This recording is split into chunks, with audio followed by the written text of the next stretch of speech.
Hello student, स्वागत है twelfth chemistry class में। आज हम शुरू कर रहे हैं पहले चैप्टर से। पहला चैप्टर है हमारा ट्वेल्थ केमिस्ट्री का सॉल्यूशन या विलियन। जब आप पहला पेज ही खोलेंगे तो आपको विलियन का परिभाषा मिलेगा, तो हम वहीं से शुरू करते हैं। ठीक है, तो विलियन का परिभाषा को सुन लीजिए, उसके बाद हम चर्चा करेंगे इसमें। तो विलियन जो है दो या दो से अधिक शुद्ध पदार्थ या आपस में न क्रिया करने वाले पदार्थों का सामांगी मिश्रण होता है। तो सबसे पहले इस चीज को आप परिभाषा में ध्यान दिए, दो या दो से अधिक, अर्थात विलयन को बनने के लिए न्यूनतम दो कंपोनेंट अर्थात दो घटकों को होना जरूरी है। ये घटकों की संख्या और भी हो सकती है, ज़्यादा भी हो सकती है। ठीक है, और ऐसे कई उदाहरण है जिसमें जो कंपोनेंट है, जो घटक हैं, दो या दो से ज़्यादा है। तो जब विलयन के परिभाषा में हम इन शब्दावली का प्रयोग करते हैं उसके परिभाषा को बनाने के लिए, तो हमारे हायर सेकेंडरी के स्टूडेंट जो है इस परिभाषा को जनरली रट लेते हैं, उसको समझने का प्रयास नहीं करते हैं। तो पॉइंट टू पॉइंट इस परिभाषा के शब्दावली का हम व्याख्या करेंगे ताकि आपके लिए रसायन और सॉल्यूशन चैप्टर जो है, जो ट्वेल्थ क्लास का केमिस्ट्री का पहला चैप्टर है, वो आपके लिए सरल हो। ठीक है, Chhattisgarh board of secondary education में पहला चैप्टर जो है ट्वेल्थ केमिस्ट्री का सॉल्यूशन है। अन्य राज्यों के कंडीशन अलग अलग हो सकते हैं, लेकिन आने वाले सिलेबस के आधार पर, लेकिन हम सब कवर करेंगे धीरे धीरे, सारे चैप्टर को कवर करेंगे, सारे टॉपिक को कवर करेंगे। ठीक है, तो सॉल्यूशन में देखिए, डेफिनेशन को देखिए, विलयन दो या दो से अधिक शुद्ध या आपस में न क्रिया करने वाले पदार्थों का सामांगी मिश्रण होता है जिसका संगठन कुछ सीमाओं तक परिवर्तन किया जा सकता है। पूरा शब्दावली का हम व्याख्या लाइन बाय लाइन करेंगे। सबसे पहले देखिए, दो या दो से अधिक शुद्ध पदार्थों का सामांगी मिश्रण, शुद्ध पदार्थों का सामांगी मिश्रण, और उसमें लिखता है आपस में क्रिया न करने वाले। ठीक है, आपस में क्रिया न करने वाले, इस लाइन को देखिएगा, आपस में क्रिया न करने वाले, है ना। इस चीज को ध्यान दीजिएगा कि आपस में क्रिया न करने वाले। हम फिलहाल इस पर चर्चा कर रहे हैं कि विलयन बनाने के लिए न्यूनतम घटकों की संख्या है वो दो है, उन दो घटकों पर ही फिलहाल हम चर्चा कर रहे हैं। तो देखिएगा, जब दो घटक हैं तो उसमें एक घटक का नाम विलेय है और दूसरा घटक का नाम विलायक है। अब देखिए, अगर घटकों की संख्या अधिक भी हो जाए तो विलेय की संख्या बढ़ेगी, विलायकों की संख्या नहीं। ठीक है, मतलब जो आधार पदार्थ है वो विलायक है, विलेय की संख्या बढ़ाते जाइए, जो दो या दो से अधिक बातों का किया जा रहा है बात, है ना। जैसे कई बार आप सुने होंगे जीवन रक्षक घोल, जैसे उल्टी दस्त के कंडीशन में ORS डॉक्टर जो सलाह में लिखते हैं, अगर ORS आपको ना मिले तो वैसी कंडीशन में क्या करते हैं, पानी में शक्कर और नमक घोल कर पेशेंट को दिया जा सकता है। इस घोल को जीवन रक्षक घोल के नाम से भी जाना जा सकता है। तो यहाँ पास आप देख रहे हैं कि विलयन तैयार हुआ, उसमें तीन घटक हो गए, शक्कर हो गया, नमक हो गया, और क्या हो गया, शक्कर, नमक और पानी, विलायक हो गया। तो यहाँ पर तीन घटक हो गए, लेकिन जो विलायक है वो पानी ही है, विलेय अभी भी क्या है, शक्कर और क्या है, नमक है। समझ रहे हैं बात को आप, शक्कर का से चीनी से है। ठीक है, तो देखिएगा, आपस में न क्रिया करने वाले, इसका मतलब है कि विलेय जो है, जो घटक है, जो विलेय है, और दूसरा घटक जो विलायक है, ये आपस में क्रिया नहीं करते हो, इनका केमिकल रिएक्शन नहीं होता है। अगर केमिकल रिएक्शन होता है तो बनने वाले पदार्थ को क्या बोलेंगे, बनने वाला जो हमारा रिजल्ट है उसको हम विलयन न कह के रासायनिक अभिक्रिया उसका नाम दिया जाता है। क्या नाम दिया जाता है, रासायनिक अभिक्रिया। अर्थात किसी भी सूरत में विलयन बनाने वाले जो घटक है आपस में क्रिया न करते हो, इस बात को ध्यान रखिएगा। अब देखिए, जो हमारे जो विचारशील बच्चे हैं वो बहुत कुछ सोच देते हैं। कैसे सोचते हैं, देखिएगा कि सर जो आप ये, हम पहले विलयन के डेफिनेशन को मिटा दे रहे हैं। ठीक है, तो देखिएगा, हम इसके डेफिनेशन को मिटा दे रहे हैं ताकि और हमको बोर्ड में जगह मिल जाए लिखने के लिए। तो देखिएगा, गौर से देखिएगा, जो हमारे विचारशील बच्चे हैं, जो सोचते हैं सब्जेक्ट को लेकर, इसके भाषा को लेकर, शब्दावली को लेकर, अर्थों को समझने का प्रयास करते हैं, वो बोलते हैं कि सर मैंने एक घटक लिया जो जल है, क्या है, जल है, और एक घटक हमने ये लिया सोडियम हाइड्रोक्साइड, है ना। हम परिभाषा में यही कही रहे हैं, दो या दो से अधिक शुद्ध पदार्थों के सामांगी मिश्रण को विलयन करता है जो दोनों घटक आपस में क्रिया नहीं करते हैं और उनका जो संगठन है कुछ सीमाओं तक परिवर्तित किया जा सकता है, अर्थात जो कंपोनेंट की मात्रा है घटाई बढ़ाई जा सकती है, कुछ सीमाओं तक जनरली बढ़ाई जा सकती है। ठीक है, तो सोडियम हाइड्रोक्साइड देखिएगा, तो जो हमारे विचारशील बच्चे हैं बोल रहे हैं कि सर आपने एक विलयन तैयार किया, ये विलयन है ना, यहाँ पर ध्यान दीजिएगा, सोडियम हाइड्रोक्साइड हम बोल रहे हैं, उदाहरण में हम सोडियम क्लोराइड ले रहे हैं, इसको ज्यादा आसानी से समझेंगे। ठीक है कि सर आपने क्या किया कि जल में नमक घोल दिया, हाँ हमने जल में नमक घोल दिया, तो अब क्या है, ये तो सर सॉल्यूशन तैयार हो गया, हाँ तैयार हो गया, क्या ये दोनों आपस में क्रिया नहीं करेंगे, तो नहीं करेंगे। तो अगर बच्चा विचारण है वान है तो बोलेगा नहीं सर क्रिया करेंगे, ये सोडियम हाइड्रोक्साइड और क्लोरीन और हाइड्रोजन बना लेते हैं, है ना, क्लोरीन और हाइड्रोजन बना लेते हैं, 2 मोल जल 2 मोल सोडियम क्लोराइड, तो सोडियम हाइड्रोक्साइड क्लोरीन और जल हाइड्रोजन के अणु बाहर निकाल रहे हैं। तो उनके विचार के अनुसार रिएक्शन तो हो रहा है, लेकिन सामान्य अवस्था में रासायनिक अभिक्रियाएं नहीं होती हैं। इसीलिए तो बात कहा जा रहा है परिभाषा में कि शुद्ध पदार्थ या आपस में क्रिया न करने वाले पदार्थ।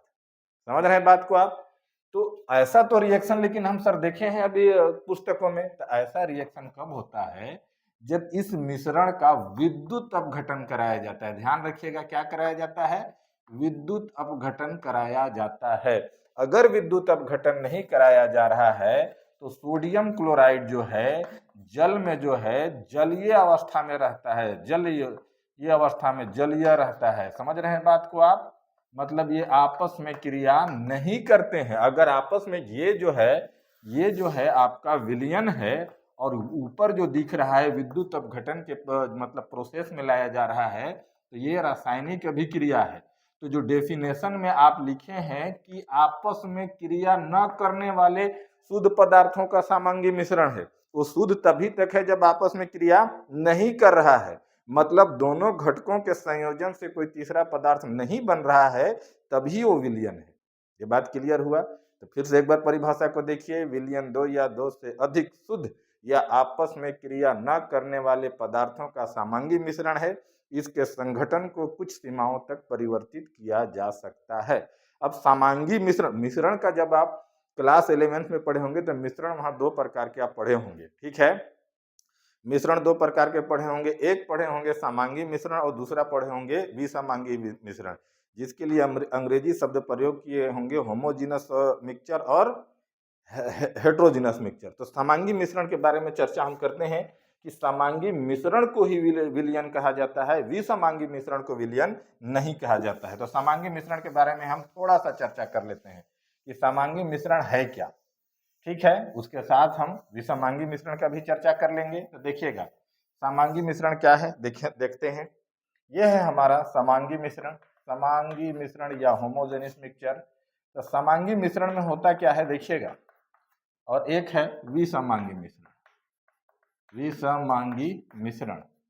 ये क्लास 11th के पहले चैप्टर में हम पढ़ लिए हैं। समांगी मिश्रण में देखिए कि एक पात्र में आपने क्या किया है, जल लिया है, हमने क्या ले लिया है, जल ले लिया है, और इसमें हमने सोडियम क्लोराइड मिला दिया है, या आप चाहें तो चीनी भी मिला सकते हैं, हमने यहाँ नमक मिलाया है। ठीक है, तो जब इसको पानी में जब इस सोडियम क्लोराइड को डाला जाएगा, है ना, तो इसका जो सोडियम क्लोराइड या नमक का जो मात्रा है जल में पूर्णतः वितरित हो जाएगा, मतलब समान रूप से हर भाग में बराबर वितरित होगा। समझ रहे हैं बात को? हर भाग में क्या होगा, बराबर वितरित हो जाएगा। मतलब जल का जो ये आपको जो नमक का घोल प्राप्त हुआ है, यहाँ का भी आप स्वाद अगर लेते हैं तो आपको कैसा लगता है, नमकीन लगता है। यहाँ का भी स्वाद लेते हैं नमकीन लग रहा है, यहाँ का भी स्वाद ले रहे हैं नमकीन लग रहा है। इसका अर्थ क्या है कि उस विलायक के मतलब उस सॉल्वेंट के जो जल है उसके हर पार्ट में जो विलेय है, सॉल्यूट है, सोडियम क्लोराइड जो है टोटली घुला है, बराबर रूप से वितरित हुआ है ना। समान मतलब दोनों के अंग एक तरीके से बराबर हो चुके हैं, इतना उसका अच्छे से वितरण हुआ है, समान रूप से वितरण हुआ है। ठीक है, तो ये समांगी मिश्रण है। क्या है, समांगी मिश्रण है, और इस समांगी मिश्रण को ही क्या कहा जाता है, विलयन कहा जाता है। प्यारे बच्चों, क्या कहा जाता है, विलयन कहा जाता है। विसमांगी मिश्रण का उदाहरण देखिए। विसमांगी मिश्रण में क्या किए आप कि आप एक पात्र में जल लिया और उसमें मिट्टी घोल दिए। कुछ समय पश्चात आप देखेंगे कि जो मिट्टी जो है जल के उस पात्र के तल में नीचे जम जाता है और वो पानी ऊपर ही रह जाता है ना। तो ये क्या है, विसमांगी मिश्रण है, हेट्रोजेनियस मिक्सचर है, अर्थात ये सॉल्यूशन नहीं है। अगर मैं डायग्राम के रूप में दिखाऊं तो ये मेरा पात्र है और जब वो मिट्टी के घोल को कुछ देर छोड़ देंगे तो आप देखेंगे कि ऊपर ऊपर आपको जल दिखाई देगा और तल में पूरा मिट्टी क्या हो जाएगा, बच जाएगा। तल में क्या हो जाएगा, पूरा मिट्टी ऐसे आके जम जाएगा। ये क्या है, विषमांगी तंत्र है। क्या है, विषमांगी तंत्र है प्यारे बच्चों। कौन सा तंत्र है, विषमांगी तंत्र है। तो विषमांगी तंत्र को जो है अपन विलयन नहीं कहते हैं। विलयन कौन है, समांगी तंत्र है। विलयन कौन है, याद रखेंगे, विलयन समांगी तंत्र है। विसमांगी तंत्र सीधे सीधे मिश्रण है, न कि वो क्या है, सॉल्यूशन है। याद रहेगा। विसमांगी में एक और उदाहरण आप देख सकते हैं कि जल में तेल डालिए, तेल अलग ही रहता है। टोटली तेल जो है जल में घुल नहीं पाता है, अर्थात वह क्या है, एक विसमांगी निकाय है। ठीक है। एक बार हम परिभाषा को देखेंगे तो देखेंगे दो या दो से अधिक शुद्ध पदार्थों के समांगी मिश्रण को क्या कहा जाता है, विलयन कहा जाता है। तो यहाँ पर समांगी हो गया, आपस में न क्रिया करने वाले के बारे में हम चर्चा कर लिए। ठीक है। अब जो तीसरा पॉइंट इस परिभाषा के अंदर है कि इसके संगठन को कुछ सीमाओं तक परिवर्तित किया जा सकता है, तो इसके बारे में हम चर्चा करते हैं। ठीक है, इसके बारे में हम चर्चा कर लेते हैं कि इसके संगठन को कुछ सीमाओं तक परिवर्तित किया जा सकता है। तो ये आपका पात्र है। ठीक है, ये आपका इसमें क्या है, जल है। जल है इस पात्र में। अभी जो शुद्ध है ये मान लेते हैं कि विलायक है। ठीक है, सॉल्वेंट है। इस चीज को हम जानते हैं कि ये आपका क्या है, सॉल्वेंट है। आगे देखिएगा कि जैसा ही इसमें सॉल्यूट अर्थात विलेय की मात्रा को डालते हैं, 5 ग्राम नमक डालते हैं। क्या डालते हैं, 5 ग्राम नमक डालते हैं, शुगर डालते हैं, और भी जो अच्छे से उदाहरण समझ सकते हैं उसको भी ले सकते हैं। ठीक है, तो नमक क्या हो गया, इस पात्र में घुल गया। ठीक है, उसके बाद देखिए कि 5 ग्राम और मिला देते हैं। क्या करते हैं, 5 ग्राम और मिला देते हैं। अब मात्रा कितना हो गया, 10 ग्राम हो गया, ये भी घुल गया। अब क्या करते हैं कि 20 ग्राम मिला देते हैं। तो अब जो मात्रा क्या हो गया, 30 ग्राम हो गया, है ना, 30 ग्राम हो गया, ये भी घुल गया। 20 ग्राम और मिला देते हैं, तो अब मात्रा कितना हो गया, 50 ग्राम हो गया, ये भी घुल गया। लेकिन जैसा ही मान लीजिए कि 2 ग्राम मात्रा को और बढ़ाते हैं, 52 कर देते हैं, 52 ग्राम, तो 50 ग्राम तक घुलता है। 2 ग्राम के बाद 50 ग्राम के बाद नहीं घुल रहा है। इसका आशय है कि आपने संगठन को 5 से 50 ग्राम तक बदला, लेकिन आप 52 नहीं कर पाए। इसका अर्थ है कि कुछ सीमाओं तक ही संगठन की मात्रा को बदला जा सकता है, उससे अधिक नहीं। इस कंडीशन को बोला जाता है संतृप्तता अवस्था।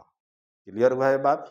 तो जो हमारा विलयन का डेफिनेशन था कि विलयन 2 या 2 से अधिक शुद्ध या आपस में क्रिया न करने वाले पदार्थों का समांगी मिश्रण है, इसके संगठन को कुछ सीमाओं तक परिवर्तित किया जा सकता है। तो मैं समझता हूं कि विलयन की परिभाषा को आप पूर्णतः व अच्छी तरीके से समझ चुके हैं। चलिए, अब जो हम बात कर रहे थे कि 2 घटक, तो 2 घटक में एक घटक जो है विलेय है और दूसरा घटक विलायक है। एक सॉल्यूट है और एक सॉल्वेंट है। अब रही बात कि विलयन की इन 2 घटकों में सॉल्यूट कौन सा है और सॉल्वेंट कौन सा है, अर्थात विलेय कौन सा है और विलायक कौन सा है। तो चलिए चर्चा करते हैं। बहुत अच्छा चर्चा है ये, बस नजरें बनाए रखिएगा, है ना। मान लेते हैं कि विलयन बनाने के लिए 2 घटक हैं आपके पास, एक विलेय है और दूसरा क्या है, विलायक है। अब रही बात कि विलेय कौन सा है और विलायक कौन सी है। तो विलेय कौन है और विलायक कौन है, इसके लिए हम 2 चीजों पर ध्यान रखते हैं, है ना, कि जब दोनों की भौतिक अवस्था समान हो, दोनों की भौतिक अवस्था समान हो, मतलब विलेय भौतिक अवस्था समान होने से आशय है कि विलेय और विलायक दोनों ठोस हों, या विलेय और विलायक दोनों द्रव हों, या विलेय और विलायक दोनों क्या हों, गैस हों।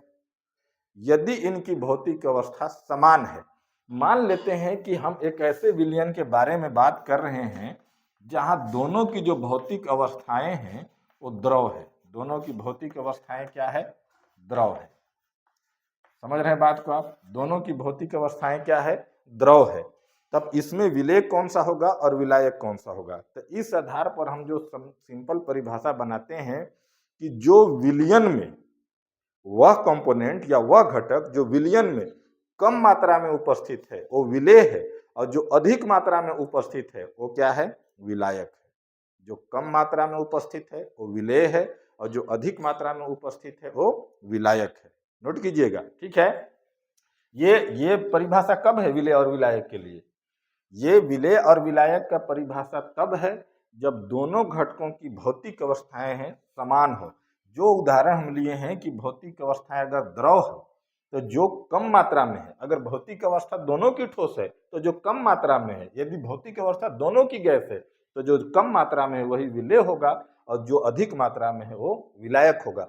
हमने उदाहरण लिया है एक द्रव का, जो अभी आप चर्चा में सुन रहे हैं, E20 पेट्रोल सुन रहे हैं, E20 पेट्रोल। इसमें देखिएगा कि दोनों की भौतिक अवस्थाएं समान है। इस पेट्रोल में होता क्या है कि पेट्रोल में जो है एथेनॉल मिला दिया जाता है। क्या मिला दिया जाता है? एथेनॉल मिला दिया जाता है। क्या मिला दिया गया है इसमें? एथेनॉल मिला दिया गया है। ठीक है, तो यहाँ पर देखेंगे कि पेट्रोल की जो मात्रा है इस सॉल्यूशन में 80% है और एथेनॉल की मात्रा जो है 20% है। आप जान रहे हैं कि ये भी द्रव है और ये भी द्रव है, तो दोनों की जो भौतिक अवस्था है वो क्या है? द्रव है। तो जब दोनों की भौतिक अवस्था द्रव है तो जो कम मात्रा में है वो क्या है? विलेय है, और जो अधिक मात्रा में हो क्या है? विलायक है। अर्थात यहाँ पर जो पेट्रोल हो गया आपका वो क्या हो गया? विलायक हो गया। और जहाँ यहाँ जो एथेनेल है, एथेनॉल है, वो क्या हो गया आपका? विलेय हो गया। अगर भौतिक अवस्था एक समान है तो जो कम मात्रा में उपस्थित है वो विलेय है और जो अधिक मात्रा में उपस्थित है वो विलायक है। इसके अलावा भी और भी कई अन्य उदाहरण हो सकते हैं। क्लियर हुआ ये बात? अब दूसरा हम कंडीशन लेते हैं कि दोनों की भौतिक अवस्थाएं क्या है? अलग अलग है। दोनों की भौतिक अवस्थाएं क्या है? अलग अलग है। तो देखिए क्या स्थिति बनता है कि हम ये मान लेते हैं कि जो विलेय है, मतलब एक घटक जो है ठोस है और दूसरा घटक जो है क्या है? द्रव है ना। जब दूसरा देखिए कंडीशन, जब घटकों की भौतिक अवस्थाएं अलग हो, भौतिक अवस्थाएं अलग हो, ठीक है, ध्यान दीजिएगा, भौतिक अवस्थाएं अलग हो तब विलेय कौन होगा और विलायक कौन होगा। तो भौतिक अवस्था में एक घटक को मैं मान लेता हूं कि ठोस है, दूसरा घटक को मैं मान लेता हूं द्रव है। ठोस के रूप में मैंने उदाहरण ले लिया है NaCl का और द्रव के रूप में हमने उदाहरण ले लिया है H2O का। ठीक है, तो अब देखिएगा कि इसमें विलेय कौन है और विलायक कौन है। तो देखिएगा होता क्या है कि इन जब दोनों घटकों को आपस में मिलाया जाता है तो विलयन बनने के बाद जो विलयन की भौतिक अवस्था रहती है, ध्यान दीजिएगा, जो विलयन की भौतिक अवस्था रहती है वही भौतिक अवस्था विलयन बनने से पूर्व इन दोनों घटकों में किसकी है? समझ रहे हैं बात को आप? तो जिनकी भौतिक अवस्था, दोनों घटकों में से जिनकी भौतिक अवस्था विलयन जैसी है वही क्या होगा? विलायक होगा, और जिनकी भौतिक अवस्था विलयन जैसी नहीं है वो विलेय होगा। तो देखिएगा मैंने ठोस द्रव में ठोस मिला दिया, अर्थात पानी में मैंने नमक मिला दिया, तो यहाँ पास एक बर्तन में हमको क्या प्राप्त हुआ? नमक का घोल प्राप्त हुआ। मतलब कौन सी अवस्था का प्राप्त हुआ? द्रव की अवस्था का। तो पानी जो है क्या है? द्रव है। तो ये क्या हो गया आपका? विलायक हो गया। और ये क्या है? ये क्या था? ठोस, लेकिन यहाँ विलयन इसका क्या बना है? द्रव, अर्थात ये क्या है? विलेय है। सरल शब्दों में लिखा जाए कि अगर दोनों घटकों की भौतिक अवस्था अलग अलग हो तो वह घटक विलेय होगा जो विलयन बनने के पश्चात अपनी भौतिक अवस्था को खो देता है, और वह घटक विलायक होगा जो अपनी भौतिक अवस्था को कायम रखता है, उसका अस्तित्व बचा रहता है। पहले भी ये वाला घटक द्रव था और विलयन बनने के बाद भी विलयन की जो भौतिक अवस्था है द्रव है, अर्थात यह विलायक होगा। और ये पहले ठोस था लेकिन विलयन में द्रव हो गया, अर्थात ये विलेय होगा। तो विलेय और विलायक का ये कॉमन सा डेफिनेशन है कि एक जब दोनों की भौतिक अवस्थाएं समान हो और दूसरा जब दोनों की भौतिक अवस्थाएं अलग अलग हो। ठीक है, चलिए अब चर्चा हम करते हैं विलयन के प्रकार पर। तो इसका जनरली जो है ना, हम दो भागों पर या तीन भागों पर इसका वर्गीकरण करेंगे, तीन आधारों पर वर्गीकरण करेंगे। एक हम वर्गीकरण करेंगे कि विलेय की संख्या के आधार पर, दूसरा हम वर्गीकरण करेंगे भौतिक अवस्था के आधार पर, और तीसरा वर्गीकरण हम करेंगे सांद्रता के आधार पर। तो सांद्रता क्या है? विलयन के प्रति एकांक आयतन में उपस्थित विलेय की मात्रा। तो विलेय जब कम होगा तो उसकी सांद्रता कम होगी, अर्थात वो तनु होगा, डाइल्यूट सॉल्यूशन, और जिसमें सांद्रता विलेय की मात्रा ज्यादा होगी अर्थात वो सांद्र होगा, कॉन्संट्रेट होगा। तो एक उस आधार पर हम वर्गीकरण करेंगे, और एक हम विलयनों की विलेय के मतलब विलयन के कंपोनेंट अर्थात घटकों की संख्या के आधार पर हम वर्गीकरण करेंगे। ठीक है, तो इसको डिलीट कर देते हैं। आगे देखिएगा, मैं समझ रहा हूं आपको समझने में कोई दिक्कत नहीं आ रहा है। अगर प्रॉब्लम होता है समझने में तो हमारे वीडियो के कमेंट सेक्शन में जरूर लिखा कीजिए, है ना। विलयन का हम वर्गीकरण देख रहे हैं, विलयन का वर्गीकरण। ठीक है, विलयन का वर्गीकरण। तो विलयन का जब वर्गीकरण देखेंगे तो होता क्या है, गौर से देखिएगा कि घटकों की संख्या के आधार पर, पहला है घटकों की संख्या के आधार पर, संख्या के आधार पर। ठीक है, तो घटकों की संख्या के आधार पर देखिएगा, जैसे सिर्फ नमक का हम घोल का बात करेंगे तो नमक के घोल में क्या है, दो घटक है, नमक और पानी, है ना। तो ऐसे विलयनों को बोला जाता है द्विअंगी विलयन। क्या बोला जाता है, द्विअंगी विलयन, है ना। बाइनरी सॉल्यूशन, क्या हो जाएगा, बाइनरी सॉल्यूशन। अगर उसी में आप चीनी भी मिला देते हैं तो अब क्या, कितने घटक हो गए, नमक, पानी और चीनी, है ना। तो वो क्या हो जाएगा, त्रिअंगी विलयन।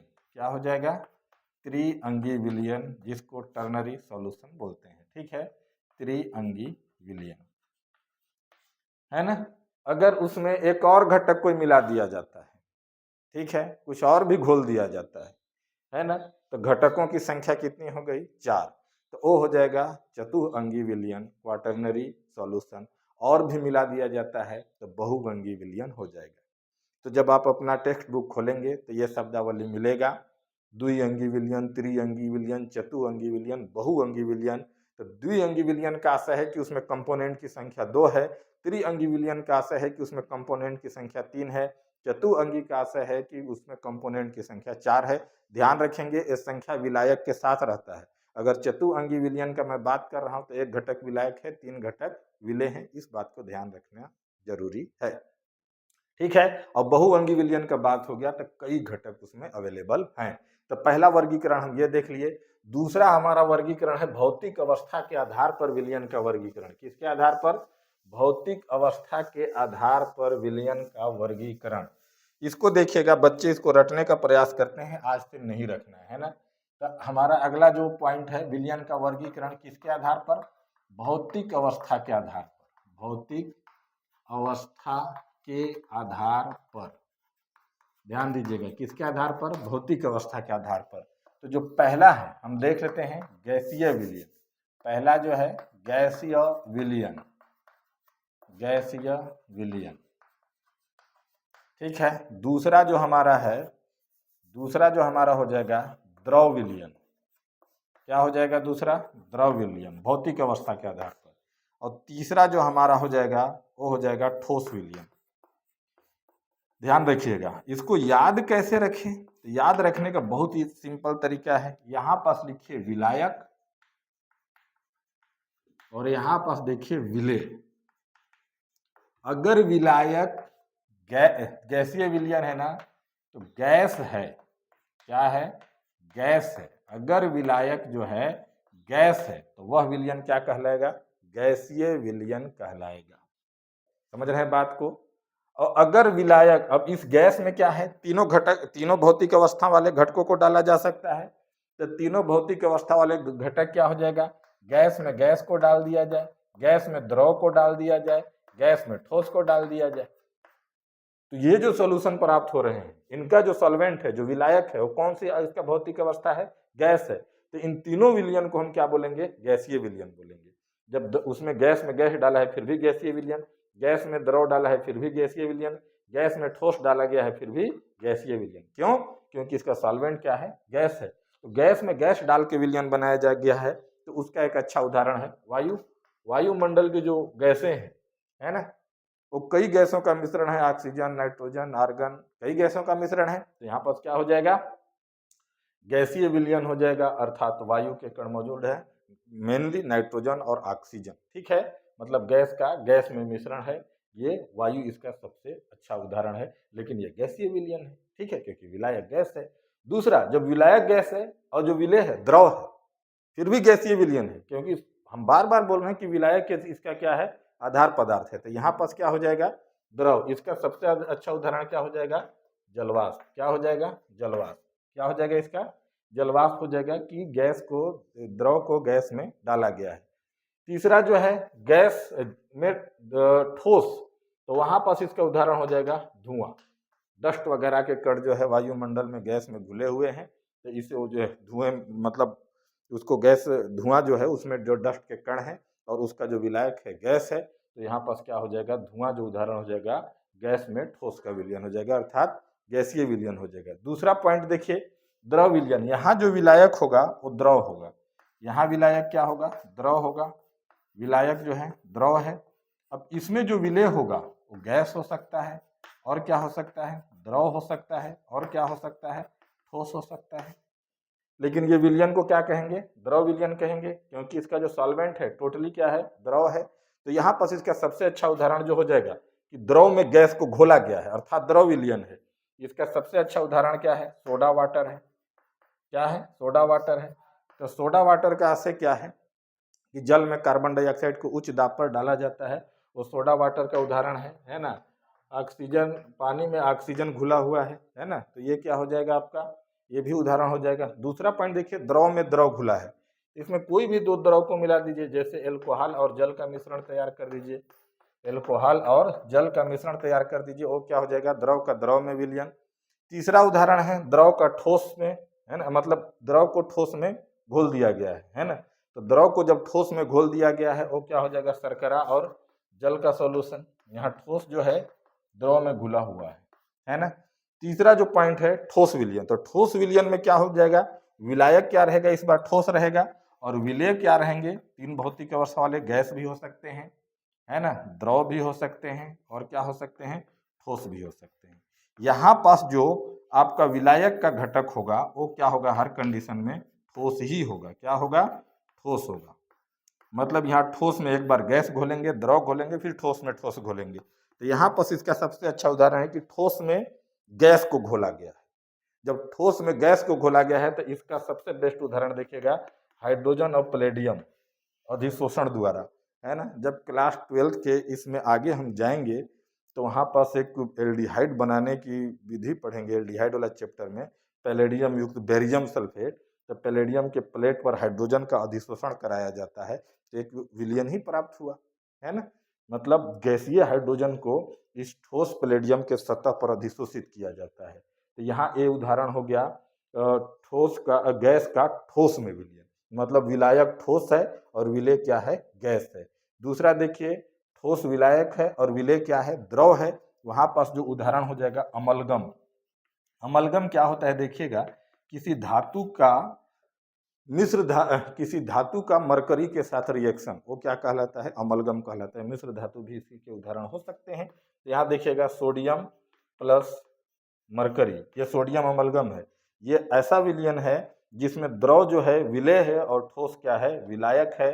और ठोस में ठोस को घोला गया है, ऐसा हो जाएगा मिश्र धातु, पुनः जो पूरा धातु युक्त है मिश्र धातु। और 22 कैरेट सोना जो जानते हैं वो ठोस में ठोस विलयन का उदाहरण है। 22 कैरेट गोल्ड जो है ठोस में ठोस कंपोनेंट का उदाहरण है, अर्थात ठोस में ठोस घुला हुआ है। तो ये हो गया गैसीय solution, liquid solution, solid solution. जब गैसीय सॉल्यूशन का बात करेंगे तो सॉल्वेंट गैस रहेगा, जब लिक्विड सॉल्यूशन का बात करेंगे तो सॉल्वेंट लिक्विड रहेगा, जब सॉलिड सॉल्यूशन का बात करेंगे तो सॉल्वेंट सॉलिड रहेगा। ठीक है, तो मैं समझता हूँ इस भाग को भी समझ गए हैं। तीसरा जो महत्वपूर्ण वर्गीकरण है वो सांद्रता के आधार पर है। स्क्रीनशॉट लेना चाहें तो ले सकते हैं। चलिए आगे बढ़ते हैं। हमारा अगला वर्गीकरण जो है सांद्रता के आधार पर है। एकदम इजी, लेकिन ध्यान देने लायक। सारी चीजें क्या है, ध्यान देने योग्य है। अगर ध्यान नहीं देंगे तो आप इसको भूल जाएंगे। ठीक है, देखिए सांद्रता के आधार पर जो वर्गीकरण है, सांद्रता के आधार पर जो वर्गीकरण है ना, उसमें जो है ये 4 प्रकार के होते हैं, जो बोर्ड के राइट साइड में पहले ही लिख दिए हैं। पहला है तनु विलयन, दूसरा है सांद्र विलयन, तीसरा है असंतृप्त विलयन, चौथा है संतृप्त विलयन और पांचवा है अति संतृप्त विलयन। ध्यान दीजिएगा कि तनु विलयन क्या है, जिसमें विलेय की मात्रा कम है वो क्या है, तनु विलयन है, और जिसमें विलेय की मात्रा तुलनात्मक रूप से ज्यादा है वो क्या है, सांद्र विलयन है। और असंतृप्त विलयन वो है जिसमें विलेय की मात्रा और कुछ सीमा तक घोली जा सकती है। और संतृप्त विलयन क्या है कि जिसमें विलेय की मात्रा एक सीमा के बाद नहीं घोली जा सकती है। और अति संतृप्त विलयन क्या है, जिसमें विलेय की मात्रा संतृप्त के तुलना में ज्यादा घुली होती है। इसको थोड़ा सा गौर से समझिएगा। कई बार हमारे बच्चे जो हैं इसको बस ऐसा ही रट लेते हैं और उनका कॉन्सेप्ट क्लियर नहीं रहता है। देखिएगा, मैंने एक पात्र लिया है ना, मैंने एक पात्र लिया है और इसमें मैंने जल मिला दिया है।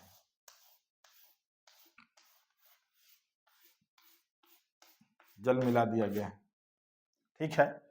एक और पात्र ले लेते हैं, इसमें भी क्या है, जल ही है। एक और पात्र ले लेते हैं, इसमें भी विलायक के रूप में हमने क्या ले लिया है, जल ले लिया है, ठीक है। अगर इसमें मैं डाल देता हूं 5 ग्राम नमक डाल देता हूं NaCl, ठीक है, 5 ग्राम क्या डाल देता हूं मैं, NaCl डाल देता हूं। या उदाहरण के रूप में हम चीनी ले लेते हैं या शक्कर ले लेते हैं, ठीक है। 5 ग्राम चीनी डाल दिया, तो अगर ये जल का मात्रा जो है मैं 100 ग्राम रखा हूं फिलहाल, ठीक है। तो आप देख रहे हैं कि विलायक की तुलना में चीनी की मात्रा जो है बहुत ही कम है। तो ऐसे विलयनों को हम क्या बोलेंगे, तनु विलयन बोलेंगे। क्या बोलेंगे, तनु विलयन। अब क्या है कि 5 ग्राम के जगह इसमें मैं मान लेता हूं कि 35 ग्राम और डाल देता हूं, तो अब जो मात्रा है वो फाइनल जो मात्रा है वो 40 ग्राम है। तो पहले की मात्रा के तुलना में विलेय की मात्रा अधिक है, मतलब सॉल्यूशन थोड़ा सा पहले से गाढ़ा हो जाएगा। तब उस कंडीशन में हम क्या बोलेंगे, सांद्र विलयन बोलेंगे। क्या बोलेंगे, सांद्र विलयन हम इसको बोलेंगे, ठीक है। लेकिन ये बात तय नहीं हुआ है कि 40 ही ग्राम घोला जा सकता है, इसमें और भी विलेय की मात्रा घोली जा सकती है, अर्थात अभी तक ये क्या है, असंतृप्त है। इसका मतलब यही है कि तनु और सांद्र विलयन जो हैं वो क्या है, असंतृप्त विलयन के क्या है, उदाहरण है। समझ रहे हैं बात को आप, असंतृप्त विलयन के क्या है, उदाहरण है कि तनु और सांद्र विलयनों में विलेय की और मात्रा घोली जा सकती है, अर्थात तनु और सांद्र विलयन जो है असंतृप्त विलयन के क्या हैं, उदाहरण है, एग्जाम्पल है। ऐसे विलयनों को ही क्या बोला जाता है, असंतृप्त विलयन। जिसमें विलायक की मात्रा और घोली जा सकती है उसी को क्या बोला जाता है, असंतृप्त विलयन बोला जाता है, ठीक है। एक और हम इसमें आगे बढ़ाने जा रहे हैं, जो अलग पात्र लिए हैं, कि मान लेते हैं कि आपने इस पूरे निकाय का टेम्परेचर जो है 0 डिग्री, ध्यान दीजिएगा जो हम परिभाषा यहाँ चौथा, पहला, दूसरा, तीसरा, चौथा, अच्छा 5 है ना। तो जो हमने संतृप्त का परिभाषा लिया है कि जिसमें विलेय की मात्रा एक सीमा के बाद नहीं बदली जा सकती है। तो ये पॉइंट जो है कि वो मात्रा जो है उस निकाय के टेम्परेचर पर भी डिपेंड करता है। तो निकाय के टेम्परेचर पर कैसे डिपेंड करता है कि मान लेते हैं ये सॉल्वेंट जो है, जो हमने जल लिया है, अगर यहाँ का टेम्परेचर 0 डिग्री सेल्सियस है, क्या है, 0 डिग्री सेल्सियस है उसमें, और ये हमने यहाँ सॉल्वेंट की मात्रा 100 ग्राम ही रखा है, तो 179 ग्राम जो शुगर है, चीनी है, 179 ग्राम चीनी ही जो है, 179 ग्राम चीनी ही जो है इसकी संतृप्ता अवस्था है, मतलब 179 ग्राम से ज्यादा नहीं घोला जा सकता है। इस बात को ध्यान दीजिएगा, इस अवस्था को बोला जाता है संतृप्ता अवस्था, ठीक है। लेकिन अगर मैं इस टेम्परेचर को 60 डिग्री सेल्सियस कर देता हूं, कितना कर देता हूं, 60 डिग्री, ये वाला कितना पर है, ये 0 डिग्री सेल्सियस पर है, अगर मैं 60 डिग्री कर देता हूं तो ये वाला मात्रा बढ़ जाता है, 179 के बजाय 287 ग्राम। ये सब मात्रा याद रखने की जरूरत नहीं है, आपको व्याख्या एक्सप्लेनेशन के लिए दिया जा रहा है कि अगर टेम्परेचर को 60 डिग्री सेल्सियस कर दिया जा रहा है तो वास्तविक में अब जो इस विलयन की संतृप्तता की अवस्था है 287 ग्राम, अर्थात 100 ग्राम जल में अब 287 ग्राम चीनी को घोला जा सकता है, 288 ग्राम को नहीं घोला जा सकता है। तो ये अवस्था क्या है? संतृप्त अवस्था कि 287 ग्राम। अब हम बार बार कह रहे हैं कि संतृप्तता की अवस्था जो है, विलायक की अगर मात्रा को स्थिर कर दिया गया है तो टेम्परेचर पर डिपेंड कर रहा है। अगर टेम्परेचर को 80 डिग्री सेल्सियस कर दिया जाए, टेम्परेचर को क्या कर दिया जाए? 80 डिग्री सेल्सियस कर दिया जाए, तो ये वाला मात्रा 362 ग्राम हो जाता है। चीनी का मात्रा कितना हो जाता है? 62 ग्राम 80 डिग्री पर। क्या हो जाता है? 80 डिग्री सेल्सियस पर 362 ग्राम चीनी को इस 100 ग्राम जल में घोला जा सकता है। ये इसका संतृप्त अवस्था हो गया। तो ऐसे विलयनों को हम क्या कहेंगे? संतृप्त विलयन कहेंगे। थोड़ा सा उदाहरण को आप दिमाग में रखे रहिएगा और तीसरे पात्र की ओर बढ़ते हैं। यही पात्र है लेकिन तीसरी अवस्था में बढ़ते हैं कि मान लेता हूं कि मैंने पात्र को 80 डिग्री सेल्सियस पर रख दिया है। उस समय चीनी की मात्रा जो है संतृप्त अवस्था की 362 ग्राम है। कितने में? 100 ग्राम जल में। आप देख पा रहे हैं बोर्ड में। अचानक से इसके टेम्परेचर को मैं डाउन कर देता हूं और 60 डिग्री सेल्सियस करता हूं। तेजी से इसके टेम्परेचर को मैं क्या कर देता हूं? डाउन कर देता हूं। तो इसका टेम्परेचर क्या हो गया? 60 डिग्री सेल्सियस हो गया। तो 60 डिग्री सेल्सियस पर आप ये देखेंगे कि 60 डिग्री सेल्सियस पर इसकी 80 डिग्री सेल्सियस पर इसकी संतृप्तता कितनी है? 362। लेकिन तेजी से टेम्परेचर को डाउन कर दिया, 60 डिग्री सेल्सियस कर दिया, तब उस समय इसकी जो संतृप्तता की अवस्था की मात्रा जो है चीनी की, वो कितनी है? 287 ग्राम। तो आप कह सकते हैं कि अति संतृप्त विलयन वह विलयन है कि जिसमें संतृप्त अवस्था के तुलना में विलेय की मात्रा अधिक है। अभी इसी को हम क्या बोलते हैं? अति संतृप्त विलयन बोलते हैं। तो जब संतृप्त विलयन के टेम्परेचर को तेजी से डाउन किया जाता है तो विलेय की मात्रा जो होता है संतृप्त विलयन के तुलना में अधिक है। क्योंकि अब तत्काल तो शेष मात्रा को नहीं निकाल पाए हैं ना। पहले 80 डिग्री सेल्सियस पर था, उस समय संतृप्त अवस्था इसका कितना था? 362 ग्राम। लेकिन जैसा ही आप इसके टेम्परेचर को तेजी से डाउन किए, तो तेजी से डाउन किए गए तो इसकी चीनी की मात्रा अब कितनी घुल सकती है? केवल 287 ग्राम। मतलब 287 के बाद जो 362 तक की जो चीनी की मात्रा है अभी भी इस विलयन में मौजूद है। तो संतृप्त अवस्था में जो मात्रा है उसकी तुलना में जब विलयन में ज्यादा मात्रा हो, उसी को हम बोलते हैं अति संतृप्त विलयन। तो मैं समझता हूं कि विलयन, विलयन का वर्गीकरण और विलेय और विलायक का डेफिनेशन और पूरे विभेद करने का जो प्रोसेस आपको इस वीडियो में बनाया गया है एकदम सरल है, सहज है और आपको समझ में आया होगा। इसके बाद नहीं समझ में आया होगा तो हमारे वीडियो सेक्शन में जरूर लिखिए, कमेंट सेक्शन में। और तब तक के लिए सब बात है, बाय, प्रणाम, थैंक यू।